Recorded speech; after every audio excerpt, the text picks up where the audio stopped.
سڵاوتان لێبێتوم کاتتان باش بینەرانی خۆشەویستی تلڤیزیۆنی کۆمەڵە بە یارمەتی هاوڕێیانی هاوکارم لە خزمەتاندام بۆ پێشکەشکردنی گەشتی هەواڵەکانی ڕۆژی سێشەممە سەرەتا سەردێڕی گرنگترین هەواڵەکان کۆبوونەوەی خەڵکی سنە دژ بە بڕینی بەردەوامی ئاو ناڕزایەتی خەڵکی ئیلام لە ئاسکەم تەرخەمی شارەزاری ئەو شارە دەست بە سەرکردنی چەندین هاوڵاتی لە چەند شاری کوردستان گیانەدەستانی کچێکی گەنج بەهۆی هەڵەی پزیشکی لە سەقز هەبوونی 756 کارگەی سەنعەتی و بەرهێنانی وەستاو لە پارێزگای ورمێ 78مین حەفزەی کارزاری سێشەمانێنا بۆ سێدارە لە زیندانەکان یاران و گیانەدەستان و برینداربوونی 21 کرێکار لە ڕووسیا.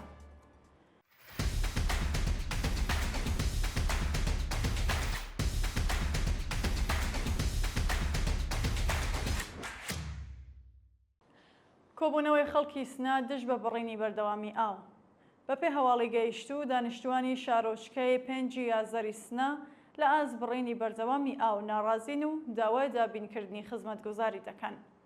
بە وتەی هاونیشتیمانیان زیاتر لە 30 سەعاتە ئاوی شارۆچکەی 5 یازەر قەت کراوە بە بێەوەی ئاگاداری بە خەڵک بدەن و دانیشتوانی ئەو شارۆچکە ناچار بوون بە تانکر ئاوی خواردنەوە دابین بکەن.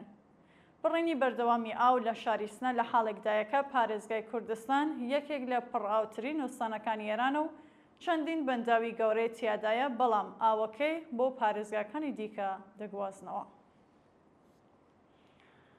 ناڕزایەتی خەڵکی ئیلام لە ئاسکەم تەرخەمی شارەزاری ئەو شارە ڕۆژی دووشەممە دانیشتوانی شاری ئیلام لە ئاسکەم تەرخەمی شارەزاری و بڵاوبوونەوەی زبڵ و پاشماوە لە شقام و کۆڵانەکانی ئەو شارە ناڕزایەتیان دەربڕی. بە وتەی هاوڵاتیان شارەوانی ئیلام لە گەرمای هاویندا بایەق بە تەندروستی خەڵکی ئەو شارە نادات و زبڵ و پاشماوەیەکی زۆر لە شقام و کۆڵانەکانی ئەو شارە کەڵەکە بووە و بۆنێکی ناخۆش لە نێو شارەکەدا بڵاوبووەتەوە.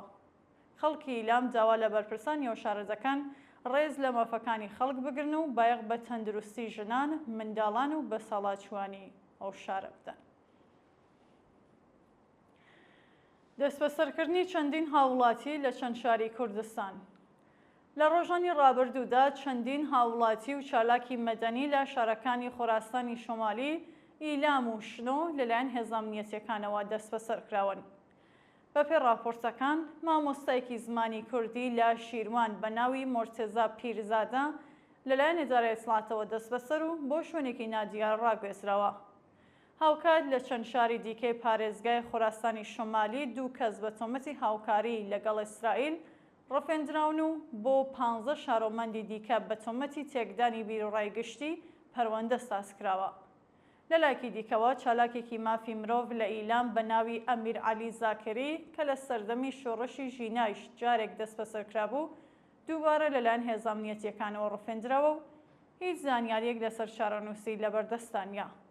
هاوکات لە شاری شنۆ شارۆمەندێک بە ناوی یونس شەریفی بەوێ بەڵگەی قەزایی لەلایەن ئیسلاحاتی سوپای پاسدارانەوە دەست بەسەر و بە دووەداچوونی بنەماڵەکەی تا بە ئەمڕۆ بەیاکان ماوەتەوە. گیانەدەستانی کچێکی گەنج بەهۆی هەڵەی پزیشکی لە سەقز لە ڕۆژانی ڕابردوودا کچێکی گەنجی خەڵکی سەقز بە ناوی ئەڤین تەمەن 20 ساڵ بەهۆی هەڵەی پزیشکی لە یەکێک لە نەخۆشخانەکانی ئەو شارە گیانی لەدەستاوە. بە وتەی سەرچاوەکانی هەواڵ ئەڤین بە مەبەستی نەشتەرگەری لووت سەرزانی نەخۆشخانەی ئێمامی ئەو شارێک کردووە بەڵام لە ژێرتێخی نەشتەرگەریجا چووەتە کۆما و گیانی لەدەستاوە. بەڕێوەبەرایەتی بێهداشت و دەرمانی سەقز ڕاگەیاندووەکە قوربانی پێش نەشتەرگەری هیچ کێشەیەکی نەبووە و لە کاتی نەشتەرگەریجا تووشی کێشە بووە و لێکۆڵینەوەکان سەبارەت بە ئەگەری ڕوودانی هەڵەی پزیشکی دەستی پێکردووە.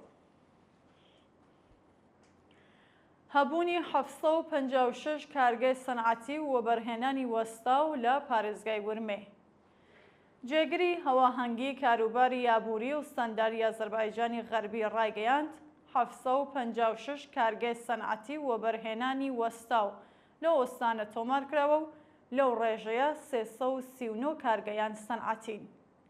بە وتەی ئەو بەرپرسە حکوومەتیە دەوڵەت بڕیاری بۆ کاراکردنەوەی کارگەکان دەرکردووە و 539 کارگە کە توانایی نوێژەنکردنەوەیان هەیە دەستنیشان کراون.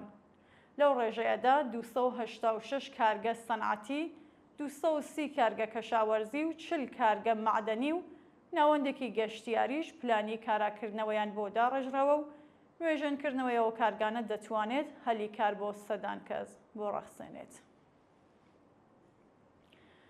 78مین هەفتەی کارزاری سێشەمانەی نا بۆ سێدارە لە زیندانەکانی ئێران.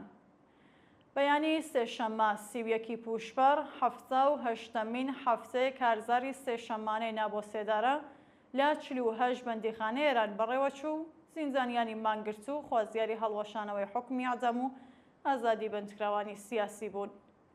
بەندکراوانی مانگرتوو لە بەیاننامەیەکدا وێڕای شەرمەزارکردنی سەپانەری سزای سێدارە بەسەر ژمارەیەکی دیکە لە بەندکراوانی شۆڕشی ژینە و چوونە سەرەوەی ئاماری ئاعدامەکان ڕایان گەیاند. دەستگای قەزای ڕژیم لە مانگی پوشبەردا بەلانی کەم 71 کەسی لە سێدارە داوە.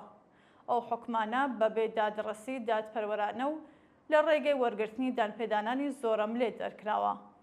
هاوکات کۆماری ئیسلامی گوشارەکانی بۆ سەر چالاکانی سیاسی، مەدەنی، کرێکاری و سنفی دوو هێندە کردووە و سەرەڕای بانکەشتی بنەماڵە دادخوازەکانی کارزاری نابۆ ئەعدەم درێژەی بە ئەشکەنجە، دوورخستنەوە و ڕەفاندن داوە.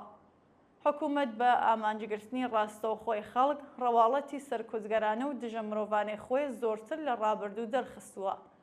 کارزاری سێشەمانەی نابۆ ئەعدەم دەرفەتێکە بۆ هەڵوەشانەوەی سزای سێدارە و هەوڵێکە بۆ ئازادی بەندکراوانی سیاسی بۆ بۆنەوە داوا لە هەموو خەڵکی ئێران دەکەین پاڵپشتی لەو کەمپەینە بکەن.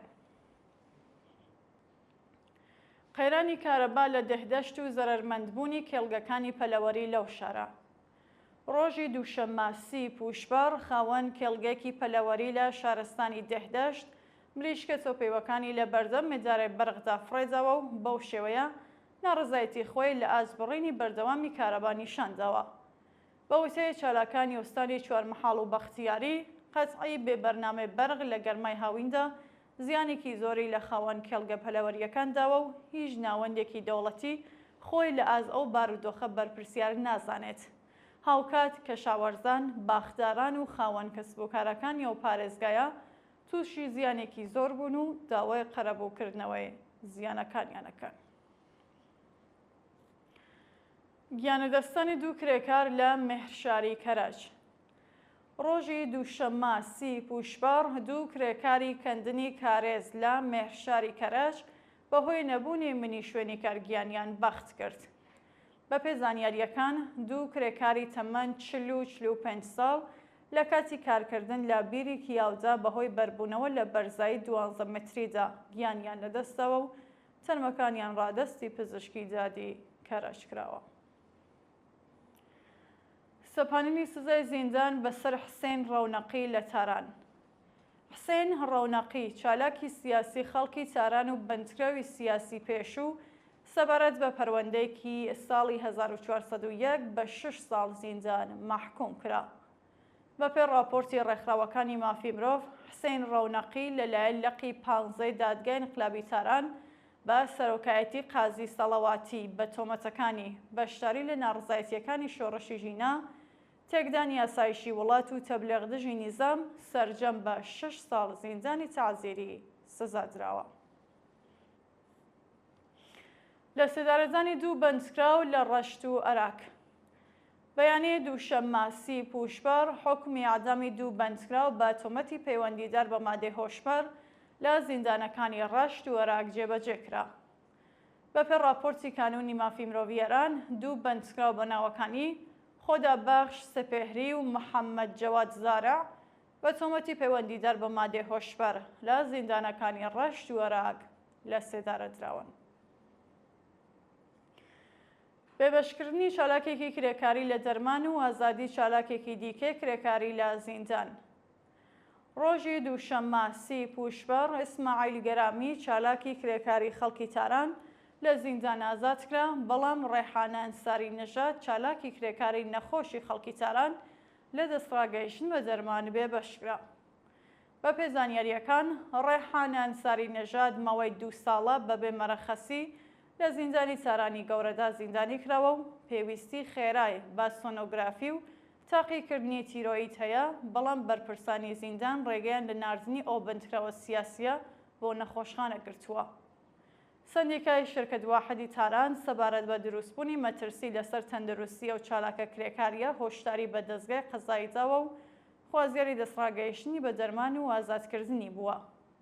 لەلایەکی دیکەوە ئیسماعیل گرامی چالاکی کرێکاری خاننشینکراو کە لە 21 گەلاوێژی ساڵی ڕابردوو دەست بەسەر بوو پاش نزیک بە 1 ساڵ زیندان ئازاد کراوە.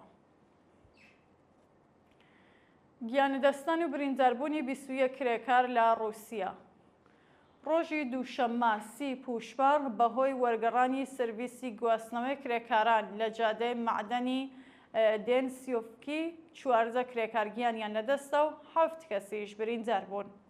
بە وتەی مێدیەکانی ڕووسیا سرویسی هەڵگری کرێکارانی معدەنی دێنسیۆفسکی 30 سەرنشینی بووە و بە هۆکارێکی نادیار لە جادە لایزەوە و کەوتووەتە نێو دۆڵێکەوە.